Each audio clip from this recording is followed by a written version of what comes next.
Teteh bersentuhan kulit dengan anak tiri. Nah, itu hukumnya bagaimana? Kemudian kalau aku bercerai, itu bagaimana hukumnya? Aku bersentuhan kulit dengan anak tiri itu. Oke. Oke, jadi mungkin cerai. Apakah kalau setelah cerai itu jadi gimana itu? Mungkinnya karena anak tiri. Mungkinnya ini kakak yang bertanyanya. Oke. Jadi kakak, di antara hal-hal yang membatalkan kepada wudhu, kalau kita lihat misalkan di dalam kitab Syarah Safinah ataupun misalkan di dalam kitab-kitab fikih yang lain, salah satu yang membatalkan kepada wudhu itu kan jika bersentuhan kulit ya kak ya. Jika bersentuhan kulit antara laki-laki dan juga perempuan yang udah kabair, yang udah pada gede-gede dua-duanya, mau laki-laki ataupun perempuan tersebut, dan mahram. Nah ini yang kakak tanyakan. Ini kakak Amadan yang bertanya. Nah ini yang kakak yang harus dibahas ini adalah mahramnya ini. Nah Kak Amadan, mahram itu kan terbagi menjadi dua.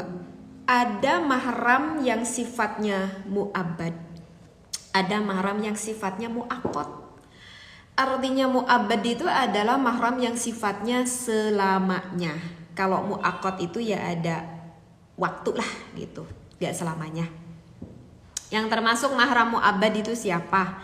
Ya seperti kita kepada ibu kandung kita, pada bapak kandung, pada kakek, pada nenek, pada kakak, pada adik gitu ya. Pada siapa lagi? Pada bibi, pada paman, pada uwa. Nah itu mu'abbad, termasuk musaharroh, termasuk kepada mertua. Mertua itu termasuknya mu'abbad, mahram mu'abbad, mahram selamanya. Meskipun misalkan istri kita cerai, kita bercerai dengan istri kita, kalau sama mertua mah tidak ada bekas mertua, nggak ada itu ceritanya bekas mertua. Meskipun kita cerai atau meskipun kita istri kita itu wafat meninggal, ya kalau misalkan kita bersentuhan kulit dengan mertua ya jadi nggak batal, mu'abbad selamanya, karena itu mertua sudah layaknya seperti ibu bapak kita. Seperti itu. Nah itu kalau yang mu'abbad. Berarti bersentuhan kulitnya apa? Kalau mu'abbad itu sifatnya bersentuhan kulitnya itu enggak batal selamanya dan haram menikah selamanya. Nah gitu kakak ya yang mu'abbad. Ini teteh agak dijelaskan dulu nih kakak Amadan biar sedikit paham. Yang kedua itu ada mahram yang mu'aqqad. Nah ini kalau mu'aqqad itu ada jangka waktu, berarti ini sifatnya sementara ya kalau yang mu'aqqad.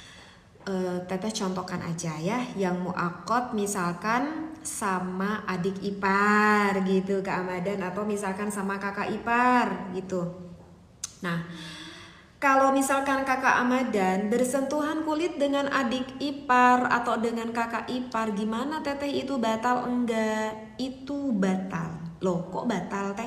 Kata teteh katanya mahram. Iya mahram, tetapi kan mahramnya mu'aqqad, mahramnya enggak mu'abbad gitu. Maka kalau kita bersentuhan kulit dengan adik ipar kita, dengan kakak ipar kita, itu masih tetap batal.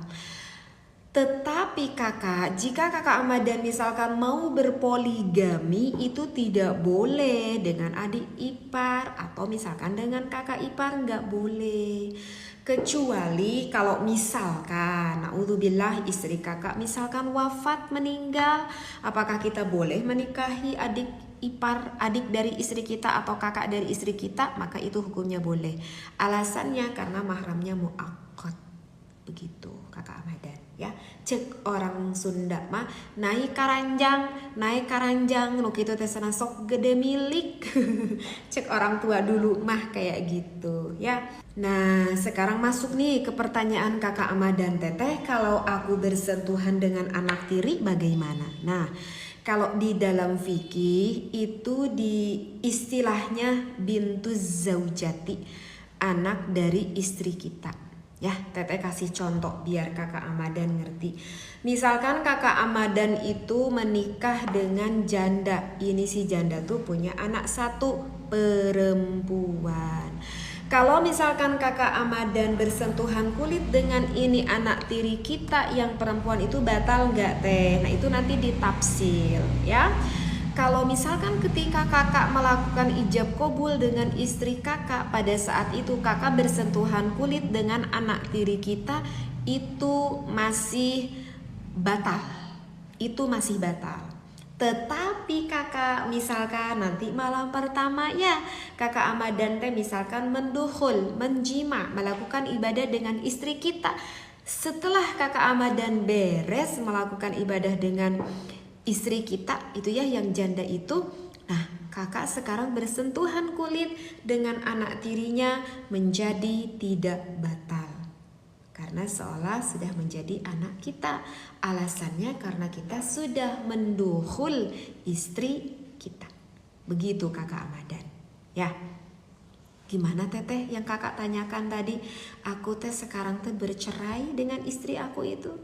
Ketika aku bertemu lagi dengan anak tiri aku, apakah aku masih batal bersentuhan kulit dengan anak tiri aku? Tetap itu anak tiri kita termasuk mu'abbad, termasuk selamanya. Jika kakak Amadan bersentuhan kulit dengan anak tiri kita, meskipun kita udah cerai kakak Amadan, tetap tidak batal dan haram ditikahi selamanya. Gitu ya kakak Amadan, insya Allah difahami ya. Ini keterangannya banyak ya dalam kitab fikih, dalam Hasyiah Qolyubi, di dalam Fathul Mu'in ya. Kalau para santri-santri mah itu suka populer tuh ngaji kitab Fathul Mu'in. Dalam Syarah Sapinah pun ada ya, menjelaskan tentang mu'abbad, tentang mu'aqqad ini ya. Gitu Kak Amadan. Mudah-mudahan nanti kakak-kakak yang bertanya ini bisa melihat konten YouTube-nya Teteh, sehingga Teteh menjawab lengkap jelasnya di lewat video ini. Masya Allah, tabarakallah. Alhamdulillah, semakin menambah lagi ya wawasan ilmu kita setiap harinya dengan mengikuti channel dari Al Asran ini. Alhamdulillah, secara hakikatnya jika benarnya tentu ini adalah dari Allah. Jika ada salahnya ya jelas itu dari kebodohan Teteh ya, atau misalkan Teteh yang salah menerangkan mohon dibenarkan, atau ada salah baca misalkan referensi yang salah baca mohon dibenarkan aja ya. Wong Teteh teh manusia, suka ada salahnya, suka ada lupanya juga. Masya Allah, alhamdulillah akan waktu saat ini, kesehatan yang Allah berikan, keimanan yang Allah berikan kepada kita, mudah-mudahan semakin menambah ilmu, semakin meningkat keimanan kita juga ketika pada akhir tiba, ketika kita berjumpa kembali dengan Allah berada di dalam derajat yang paling tinggi.